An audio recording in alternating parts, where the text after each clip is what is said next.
by the time this was really reaching a crescendo, I was doing more and more retreats. And I noticed I was fine when I was in the East, and I was fine when I was in solitary retreats. But in the West, not being, in a practice mode, I just couldn't handle it. It was just too painful. So it brought me to Zurich on my knees, as the expression goes.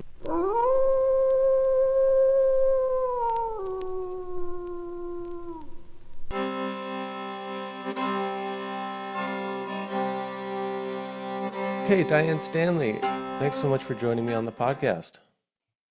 Thank you, Brian, for having me. Um, so I think, are you in Devon, England? I'm in Devon. I'm in Totnes. It's a really progressive little town.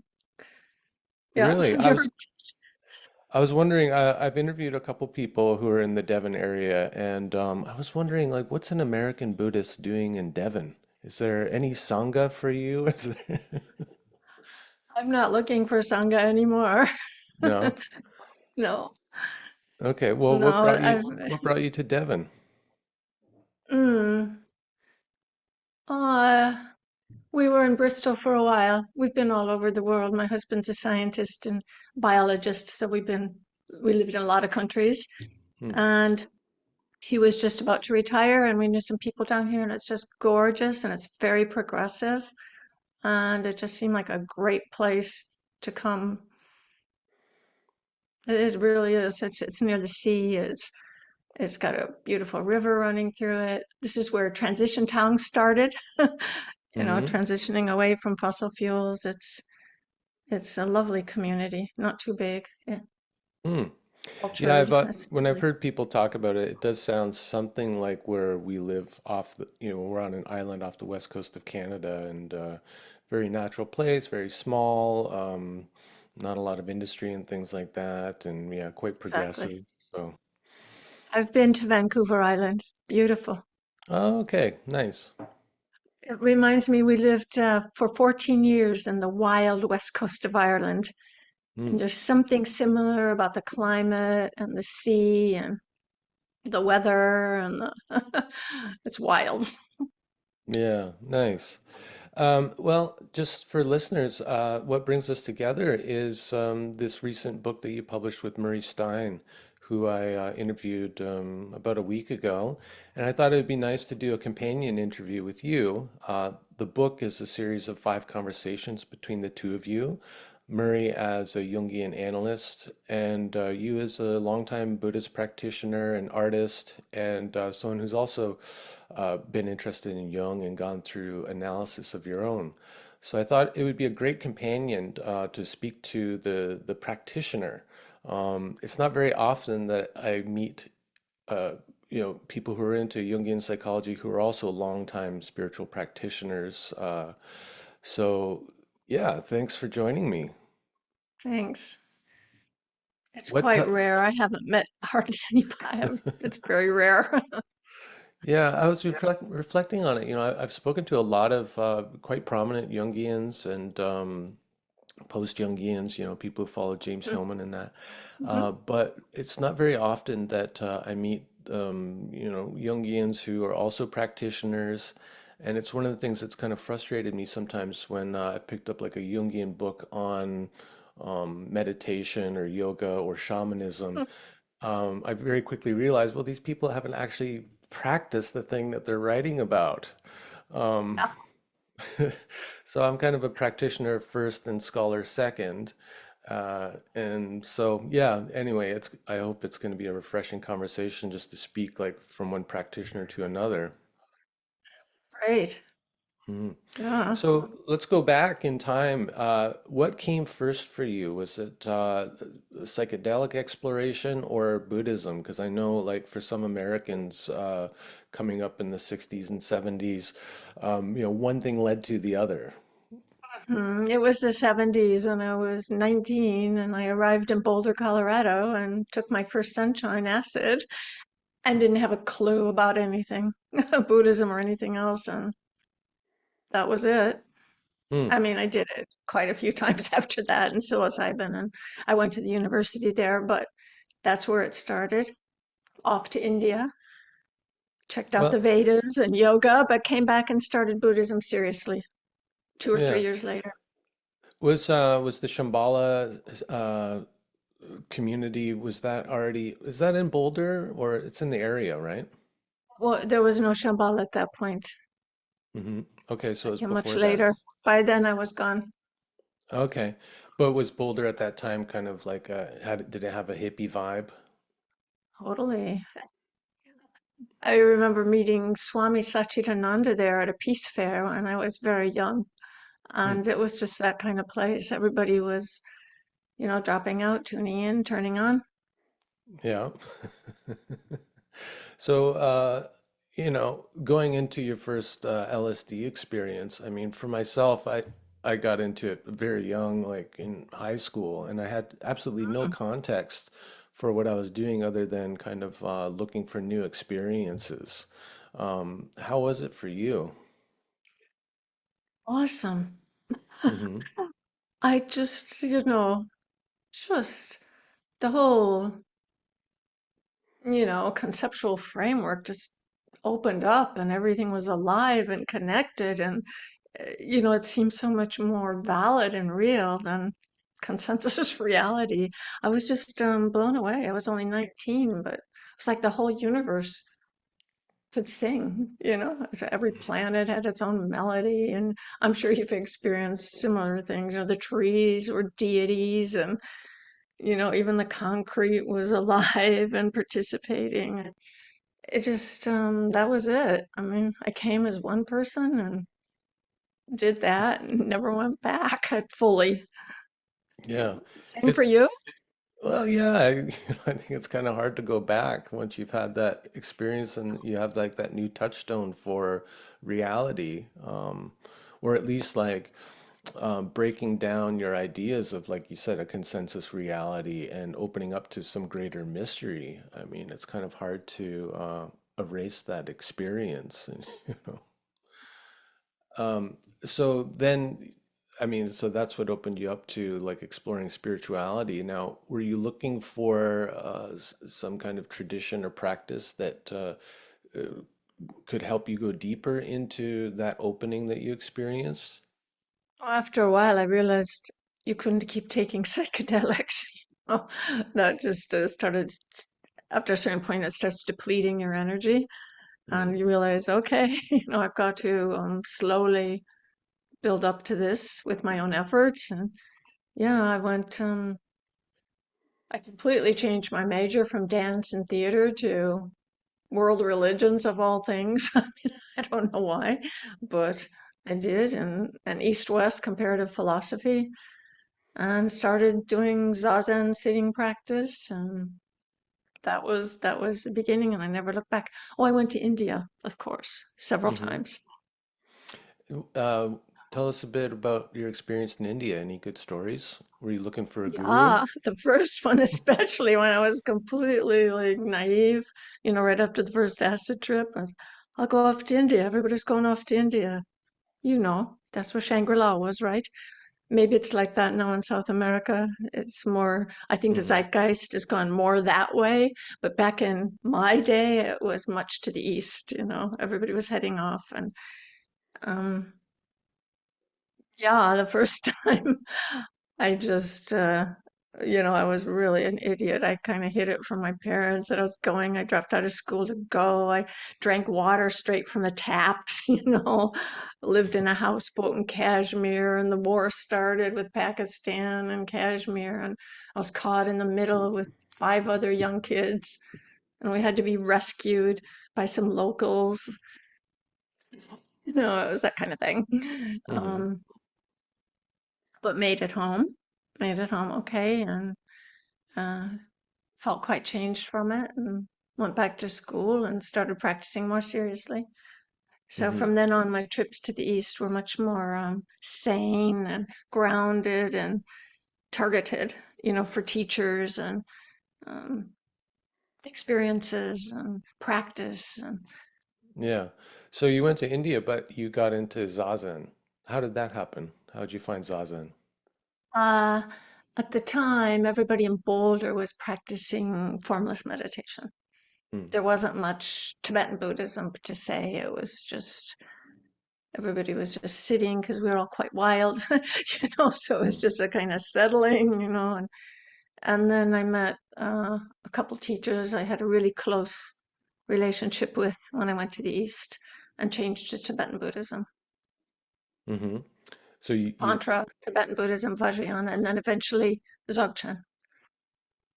oh, okay. So you've been on a bit of a meandering path, but you found your It was home. way back, and all that could be condensed into sort of like a year and a half. It was like it was very turbulent for a while, but it settled down quite quickly. Uh-huh. Uh, okay, well that's interesting. So go from like an emptiness practice to something that worked with forms and deities and the kind of Such a relief, such a relief. yeah. It Tell was me, such a say more. relief. Yeah, say more about that. What was it giving you that the For emptiness me, wasn't? for me, I mean, Hmm. just everybody's different. Some would hate to go that way, but for me, it was just wow. Um, what can you say? Was completely tied up with meeting genuine teachers. You mentioned in some of your podcasts I was listening to that you had some really great teachers, and it made all the difference. Hmm. There's some, you can fall off a cliff by getting with the wrong teacher. And I found that I had to really search and work and, really put some effort into finding genuine lineage holders and teachers that actually had wisdom, not just sort of priests or somebody, spouting the doctrine. Hmm. So that The I priests, think was the priests, the priests are the businessmen. the business. I used to say that Dharma is business. Hmm. Yeah, I mean, you know that very well too, I'm sure. Yeah, the spiritual marketplace is full of them. Oh, So then, like, did you meet your teacher in America and then follow them to, because you've been to the Himalayas a number of times, right? many times Bhutan, Sikkim. I first met him in New York. He was quite old, in his 80s, and he just came over for some health checks. And very difficult to see him and meet him and connect with him because he was the head of the Nyingma lineage at the time. I met him there, and then from the rest of the time, it was in Nepal or um, somewhere like that. And then I met some of his great yogis, like his really not public, very private. Um, Successors or yogis or accomplished yogis, I'd say, in Bhutan, most of them. Some in Sikkim. I went to Tibet too, but by then the Chinese had kind of taken over the whole thing, and Mm. not many people left willing to speak about anything. Hmm. Yeah. Yeah, dangerous.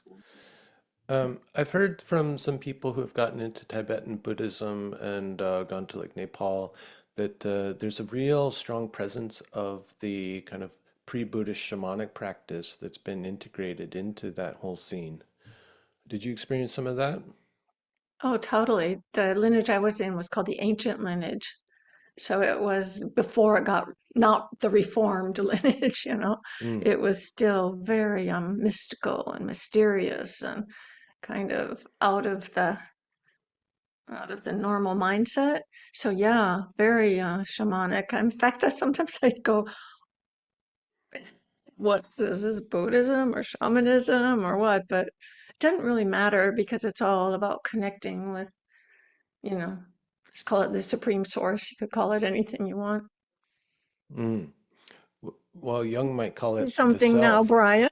What's that? To say something now. How was it for you when you first went to South America? Well, when I first went to South America, it was kind of a research trip for me in a way, because I had been practicing yoga for quite a while, and then had been working with ayahuasca.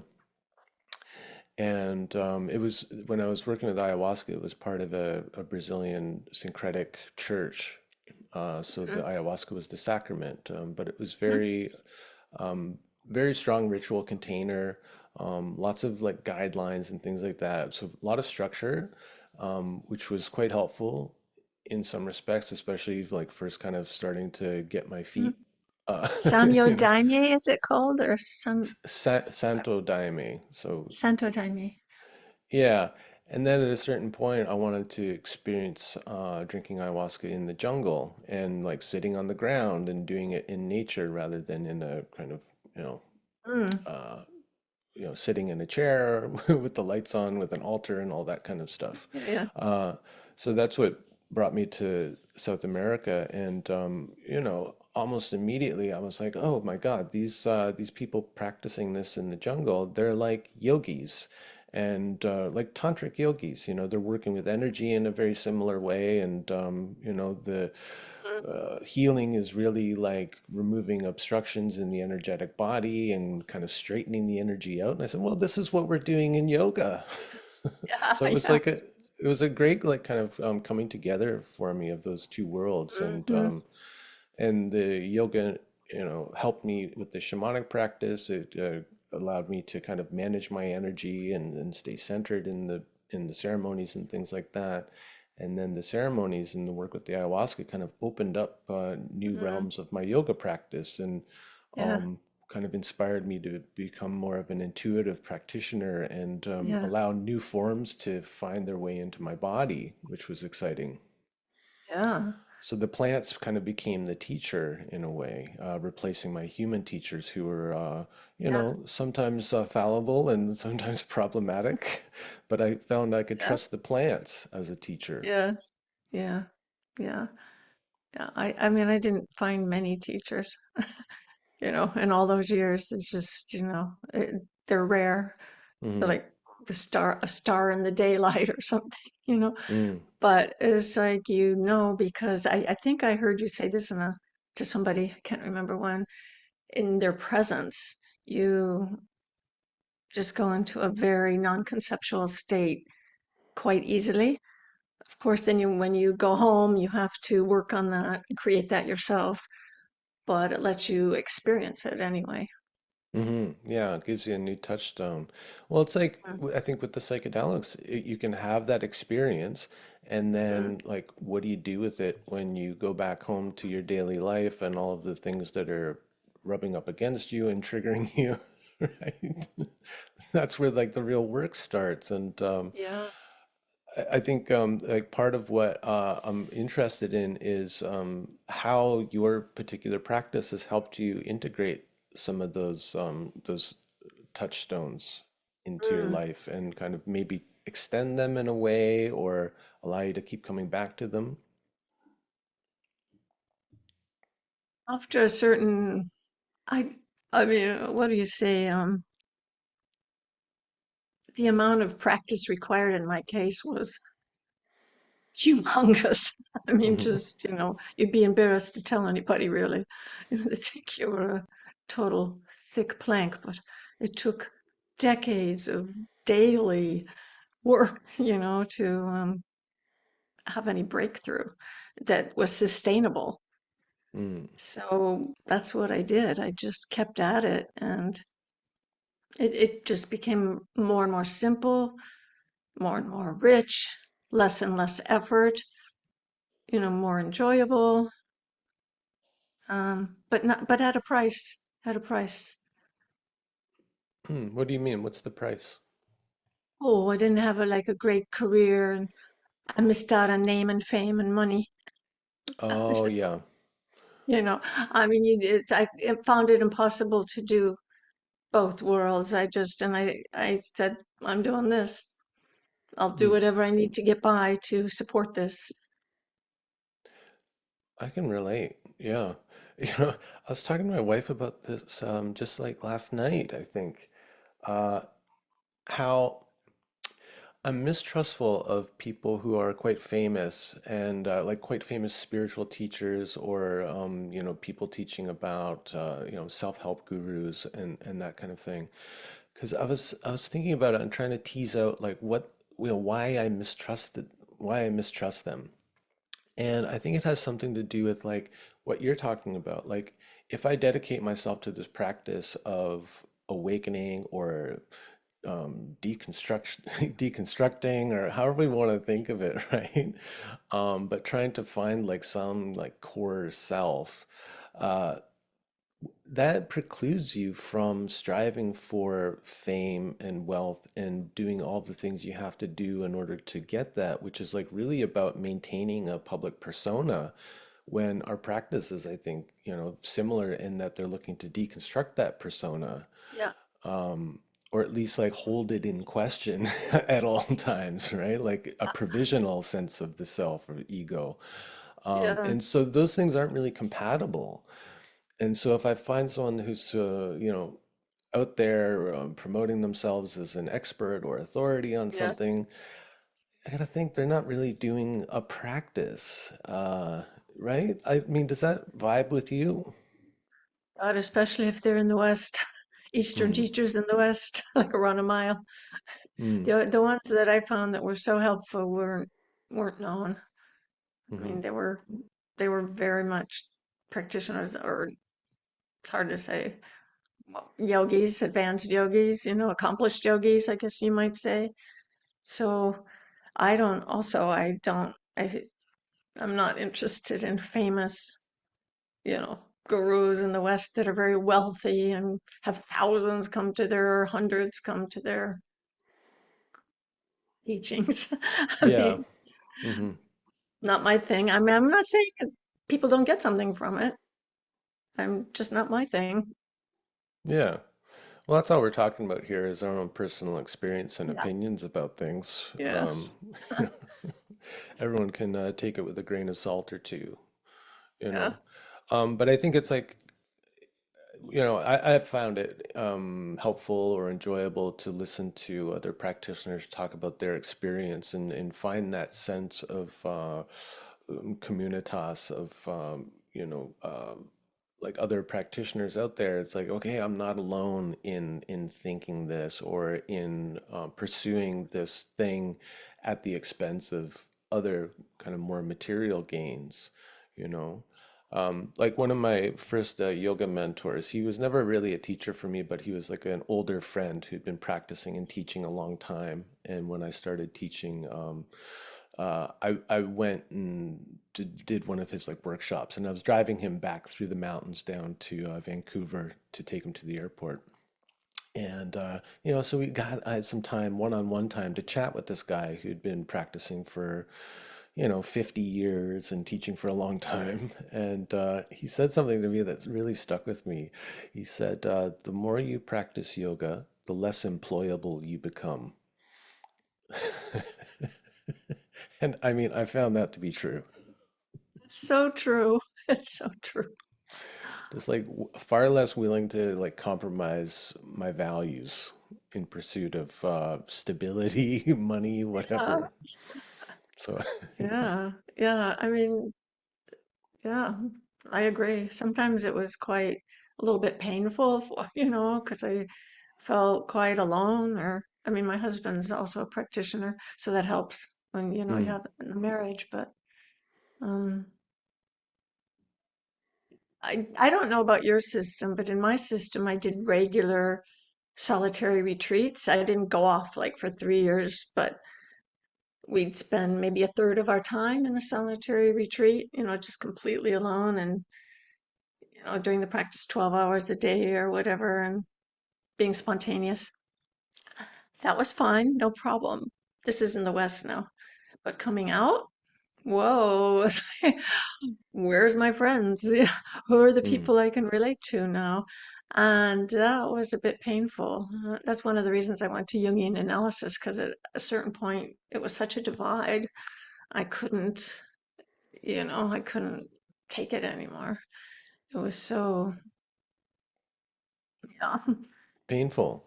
yeah, Let's talk about that a bit because I've also had that experience of feeling like it's become harder and harder for me to relate to the regular folks who aren't pursuing this path or interested in these things to the extent that I've been. And so that feeling of isolation has been very palpable to me, and it's one of the reasons why I started this podcast 6 years ago, is so I could have conversations with the other weirdos like myself, you know, and Plus, especially that's those why it's got older than such me an too. awesome name, Powell in the Wilderness. I mean, like that's exactly what it is. Mm. Yeah, so that's what brought you to Jungian analysis, is that sense of isolation and the kind of pain around that. I loved Jung, and my husband had been involved with Jungian studies, although he'd never done analysis or anything since, 20s, since he was 20. He's English. Um, but I just sort of started getting into it. I dipped my toe into it now and then. But by the time this was really reaching a crescendo, I was doing more and more retreats. And I noticed I was fine when I was in the East, and I was fine when I was in solitary retreats. But in the West, not being, in a practice mode, I just couldn't handle it. It was just too painful. So it brought me to Zurich on my knees, as the expression goes. Mm. I didn't Hmm. actually go to Zurich. I had somebody, I had a really good analyst in Bristol who was quite hip, and he was an artist, and he was trained analyst. So I lucked out with that. He was, you know, I could relate to him from day one, Hmm. but it Yeah. really helped. I mean, I don't know what it did to this day. That's most about this book. He's asking me, what, you know, what did you do? This again and again and again. He's trying to, get that out of me. And he never seems quite satisfied with my answer on some level. But and So, how did it work? And how did it oh do yeah. it? And he's, all these questions like this. Because you think they're the twain should meet, analysis. Why would analysis when you've got all these, direct experiences? What's analysis for? But for me, it was two things. One was to deal with the projections. I was often projecting the self onto some kind of accomplished yogi or mystic or somebody that I would relate to outside of myself. That was one.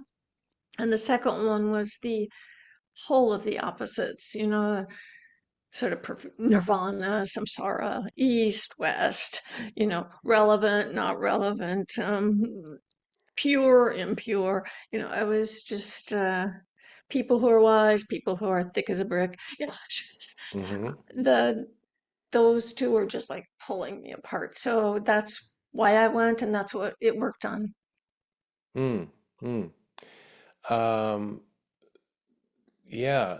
Let's talk about that projection of like what some people have called the golden shadow. So you're not talking about projecting like all these negative things on people, but projecting all of these like kind of wonderful qualities onto people. Uh, Not something that's talked about so much. When people talk about Oh. shadow work, it's usually all the negative projections. I was really stuck in the opposite, and I had a lot of connections at the time, a lot of, you know, acknowledged great, I was always the great man, they were always Eastern and they always, Dalai Lama or Diko Kensei or, I mean, really nice, great people that I got to know personally. But that's not the point. The Dalai Lama once told me, take off your Buddhist hat. Time to take it off, just let it go. And that was not that long before starting analysis. So there was some kind of release of that projection onto, a guru or what you would call Lama or Rinpoche or, you know, the Great One or something like that, because that's just not the point at all. I mean, maybe at the beginning it's the point, Mhm. just so you can have some transmission or you can be, respectful and trust, and there's a genuine mixing, and it can be really good for a transmission. Then it's for you to realize your own nature, and Yeah, so as the Jungians would say, withdraw the projection and integrate it into your uh, own being. yeah, Yeah, realize exactly. that Dalai Lama is just a guy like you or me, and he's Yeah. fallible and he's got his own problems, his own I just picked limitations. that name because he's known, but there was a lot of others. Yeah, yeah, yeah. Um, Yeah. mhm. Yeah, I Mm, like the way you said though that it does serve a purpose in the beginning of a teacher-student relationship, and I found that to be true as well. Like you said, it helps to build trust. It is maybe inspiring you to stick with the practice and those kind mhm, of positive things that can get you on the track. But mhm. at a certain point, either the teacher or the student has to break that projection, right? So if you really want to empower the student, the teacher's got to be conscious of what's going on, that dynamic, that Jungians would call the transference, and it'd be up to them to break it somehow. Or else what I found in my case is that some kind of rupture happened in the relationship with the teacher who wasn't conscious enough to to work with the transference in a positive To way. say the least, right? Yeah, to say the least. But something came along that kind of broke the projection, and it was very painful happening that way. But when I look back, I go, well, that needed to happen. It's just too bad that he couldn't have helped navigate that in a more kind of graceful way. Yeah, yeah. There's some archetypal pattern behind that projection too. And I think that's what getting into Jungian work helped me find the archetype within myself, instead of projecting it outwardly. Um, it wasn't easy though. Mm. It was one of my biggest, challenges that, Yeah, I to was saying, project the self outwardly instead of, take it in, hmm. take it back home, as they say, bring it home. Okay, well, as someone who was kind of like brought up in this Buddhist tradition, when you talk about the self, what do you mean by that? I had to learn a whole new language doing analysis. I did it for 3.5 years and I was just like learning another language, like changing from English to Latin or something or French because, you would never say self. But the Vedas, I was also very studied the Ayurveda Vedanta a lot, quite intensively. And I love the way they use the word self, capital S. It makes a lot of sense to me. And I don't feel it doesn't make so much sense to me, the Buddhist notion of, I think it's a wrong translation, emptiness and, you No know, self. no soul. It's Yeah. so depressing. Oh my God. This shouldn't go out to any Buddhists. I'll be excommunicated. But yeah, I like the language of Ayurveda Vedanta. I could relate to it a lot more. Yeah. And I like the Well, language, the Jungian language, self, well, capital S. It's good. I'm pretty sure that Jung did get it from the Upanishads because yeah, the self is always like capitalized in that, and it means like Yeah. Brahman, the great self, Hmm. the world self. I mean, it's hard to translate this stuff, right? So I'm always Yeah. interested, like, well, like, what does it mean to you? Like, how would you translate it in your own words? Thinking about that this morning, and this sounds really highfalutin and too maybe up in the air, but nevertheless, I'll say it. The tendency we always think, my soul is in my body and my body is in the world. That's the normal, that's the way I live everyday life. But actually, sometimes I think, no, the body and the world are in the self. It's just much, much, much, much, much huger than the normal concept of, geez, I exist somewhere in this body. Where's my soul? I think it's around here somewhere. It's Hmm. just not like that, really. It's just so much more vast and meaningful and mysterious and, ineffable. And shall we go on? Yeah. Well, as soon as we say ineffable, we've already we've kind of Then like we're talking about it. Let's talk we've about hit a wall. ineffability for like another hour.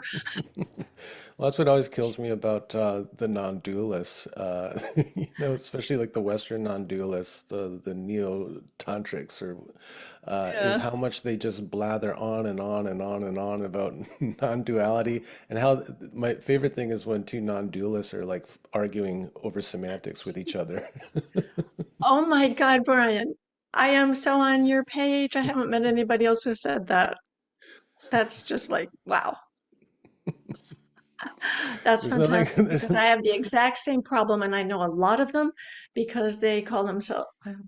Is anybody listening to this? They call themselves often, sometimes Dzogchen practitioners or something, and it's like mm, non-duality, and there is no cause, there is no cause and effect, and there is no duality. I'm like, what happens when you run your car into the concrete wall, or yeah, whatever. yeah. Uh, Two And so forces this meet. in the book, we discuss this exact thing. Murray Stein and I, we go at it with duality, non-duality, and he proposes, and of course I agree, wholeness instead, which includes oneness and duality, because we have both of them. We have acausal, right? That place with Supreme Source, and then we have causal, where every little thing we do has a repercussion, and we know that. It's just, what I eat at night, I can feel in the morning in yoga, you Hmm. know. Yeah. It's just like cause and effect are so uh, obvious in this Yeah, body, in this undeniable. world. Hmm. Yeah. Huh. Yeah. So, Well, that like that was present in the yoga tradition for me too, because there is, the concept of karma, that your actions have consequences, and at some point you're gonna have to pay up. So, best to like get yourself straight and produce less negative or positive karma. Go for more like kind of neutral action, that kind of thing.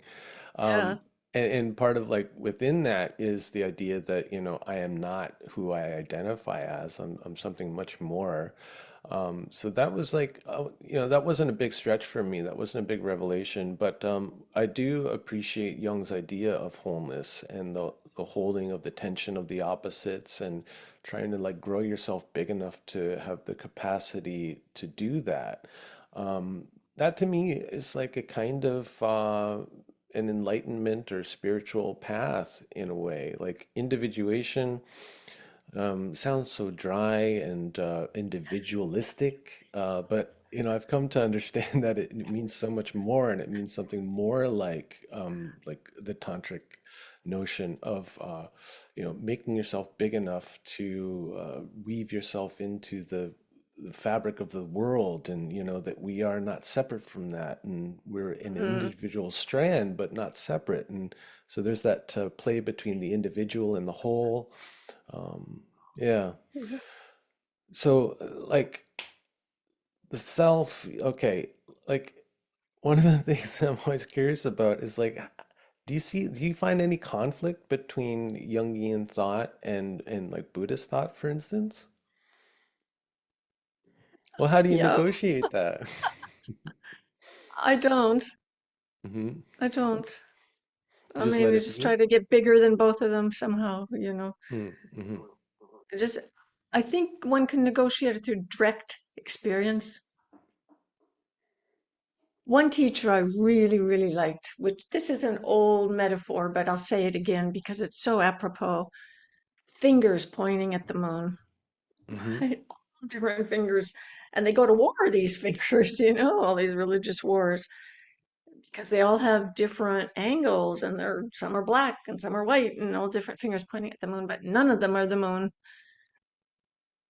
Mm-hmm. So no matter how fine the description is or how subtle the teachings or how profound the books we read or something. None of them the moon, they're just the fingers pointing to the moon. So how do we transcend Buddhism and Jungian? I think the moon. Mm-hmm. You know exactly what I mean because I hear it in your podcast. You're talking like this quite a bit. Yeah. Well, I like to kind of expand that metaphor, the finger pointing at the moon.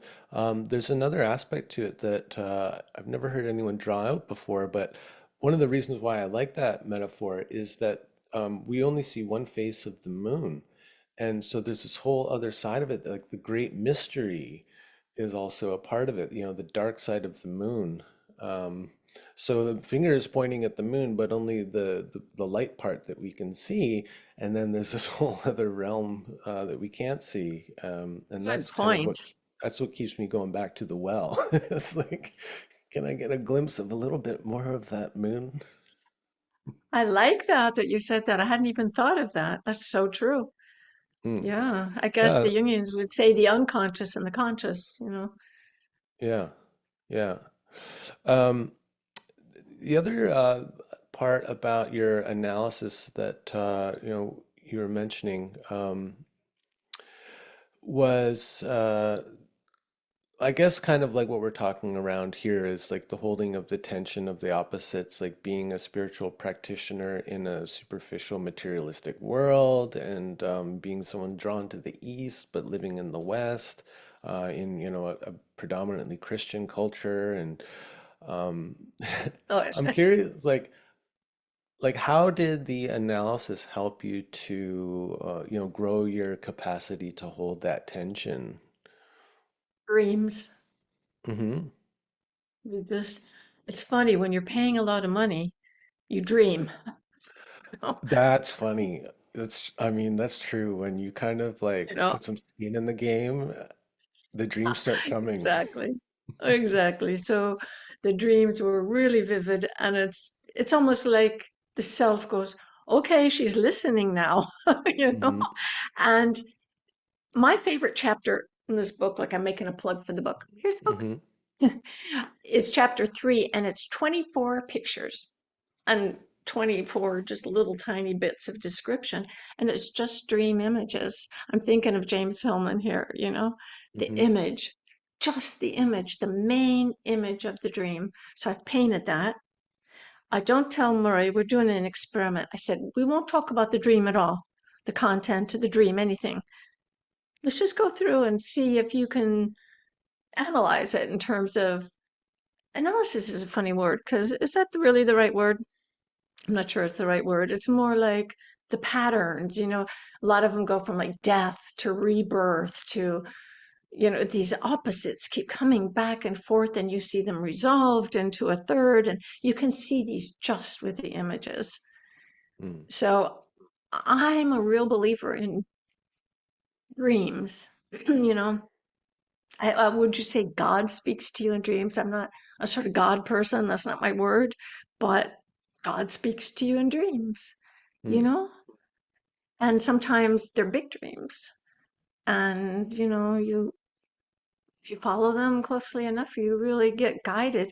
And for me, it broke through that painful duality. Just, we did dreams every single week I went in. That's what we did, dreams and paintings, dreams and paintings, dreams and paintings. And then I put them together for this book, just the sequence of how they happened. It seems pretty simple, doesn't it? Almost too simple to believe. Well, simple, but maybe not easy. Like, uh, some people have a real problem remembering their dreams, and I've been going through a spell recently where I know I'm having vivid dreams, and but they're like slippery fish. They're really I'm not bringing a lot back, and I've been thinking about this thing like, but when I'm involved in like a dream group or seeing I've only seen a therapist once in my life, and he worked mainly in the Jungian realm, and it was with dreams and that.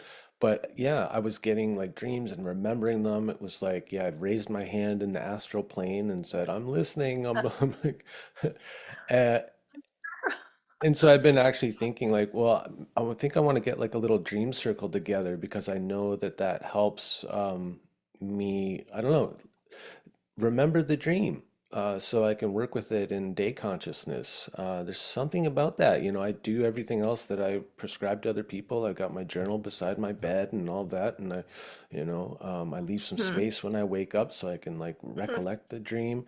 But they're slipping away and slipping away, and I know that if I had a weekly thing going, I'd be getting served the bigger dreams.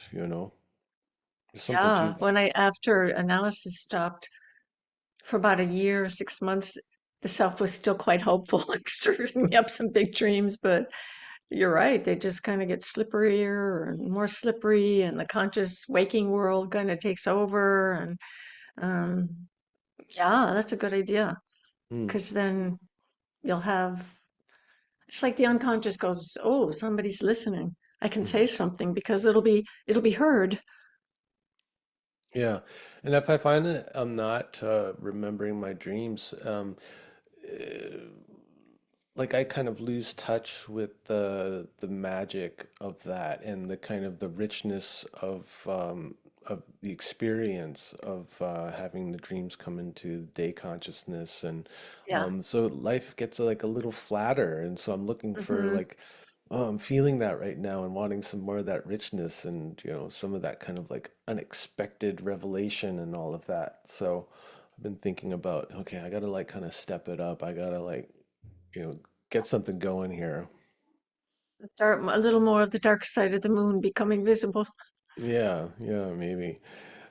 And so like that was a part of it for you, like doing the painting uh of the dream and then bringing both to the analysis.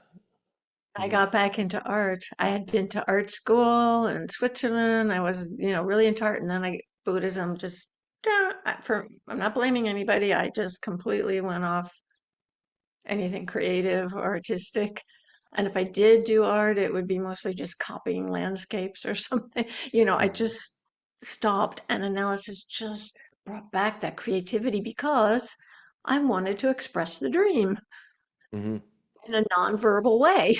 It was just an urge I had. So that's how the creativity came back to life again, just wanting to put some form on the image. I mean, some mhm, dream images are just, and then if you put form on it, even now, 10 years later, I can look at that image and I'm back in the dream, but you're in a different place. You see how it's affecting your psyche in a different way, and it's keeping on working. Whereas if I hadn't done that, it would just gone right back into the unconscious. Bye bye, just uh, so I'm a real believer in creating images from dreams that you can keep with you. mm, mhm. Yeah, Be poetry. Maybe for some people it would be something like poetry, but for me it's painting. yeah. That's interesting that the analysis helped to kind of revivify your creativity. I think, that's one of the greatest things that, whether it's psychedelics or going into some kind of analysis that focuses on dreams or a therapy that focuses on dreams. It doesn't have to be Jungian analysis, but working with your dreams intentionally so that they come up to the surface with a Mm, little more mhm, detail and yeah, richness, right? yeah. Um, One of the great benefits is that, yeah, it can re-inspire you creatively and show you that everyone has a connection to the creative source, and you can be a unique channel for that. And so you can be an artist without being a professional artist, like Hmm. live an artful life. Such an important point, really. Yeah. I think somewhere in this book, I was just rereading it just to remind myself what was in it. But Murray made a really good point. He said ego consciousness copies, the self, within us creates. Mm, Maybe you need both. I mean, maybe you need to kind of dialogue and use both a little bit, but if you're just copying, pretty much you're not coming from your, creative source. hmm. Yeah, but isn't that like whatever's coming from the source? Isn't part of what makes it art is that it's getting filtered through our individual consciousness with all of our experiences and associations and the lens that we look at life through. That's what makes it, I think, interesting, The right? dialogue, isn't it? You wouldn't have Mm, one or the other. I mean, if you just have the ego consciousness, it's a complete bore. It just looks like a photograph or whatever. But if you just have the unconscious, you can't make heads or tails of it. It just looks like a mess, right. you know? Yeah. So you got to have that dialogue. And that's the whole point, I think, for me, getting rid of that pain, of working with that painful divide, is dialoguing more instead of considering one the enemy and one the good, dialoguing. Yeah. Um, it's just occurring to me, but one of the ways that I might be a finger pointing at the moon of soul, like what I mean when I speak of soul, is that that dialogue. that interaction between big S self and small S self, how inspiration comes through and is formed by my experiences and associations and all of that, my personality, my character. Um, that to me is like, because like soul isn't something that we can actually define or point to or touch or measure, but we can find like indicators of soul. Um, and that would be one of them. Is like, how Mm, does this inspiration come through and express itself through you, whatever form that takes? That's getting close to soul. Does that make hmm. sense? Totally. Hmm. Totally. It's quite unique. But people are just, when you're speaking, I thought, but you can even copy yourself. I know some Hmm. artists who became successful artists and they just repeat the whole thing again and again and again and again. And they lose the creativity in the art Hmm. because they copied themselves. They copy what worked. But then there's others who, I have quite a few friends who are artists, um, that you can see they're always pushing the boundary. They're really that communication's happening, and you could feel it in their work. It's edgy sometimes, and it's daring, and there's a back and forth with these. Hmm. So it's just a safe way. Don't you think it looks pretty? I mean, it's Hmm. it's interesting process. Hmm. I think people can have a real path to wholeness through art, actually. Hmm. Music, the arts. Well, speak about that a little more. Like, how would an art practice be a path to wholeness? Can you tease that apart a little bit? I know it's a tough one.